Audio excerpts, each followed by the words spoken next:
আসসালামু আলাইকুম ফ্রেন্ডস, এটা দেখছেন পাওয়ার প্লাস একটা 3 হুইলার ইলেকট্রিক বাইক। চমৎকার প্রিমিয়াম, এটাও আমাদের গাড়ি, অসাধারণ। এবং 1000 ওয়াট শক্তিশালী মোটর ব্যবহার করেছি।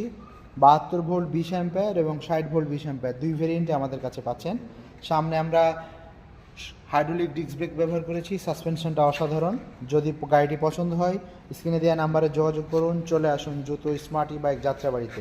সাথে পাচ্ছেন প্রিমিয়াম দুটো চাবি, remote, charger, bike cover, helmet, সব কিছুই। তো যদি পেতে চান দ্রুত স্ক্রিনে দেওয়া নাম্বারে যোগাযোগ করুন এবং সরাসরি চলে আসুন স্মার্ট বাইক যাত্রাবাড়িতে। আর সুইচ, হর্ন, সাসপেনশন, এভরিথিং আমাদেরটা অনেক সুন্দর, এক্সক্লুসিভ। তো ফ্রেন্ডস, যদি পছন্দ হয় স্ক্রিনে দেওয়া নাম্বারে যোগাযোগ করুন। 2 হুইলারের দাম হচ্ছে আমাদের মাত্র 1,10,000 টাকা এবং 3 হুইলারের দাম হচ্ছে 1,30,000 টাকা। তো আপনাদেরকে গাড়িটা সম্পূর্ণ পুনরায় দেখালাম। আসসালামু আলাইকুম।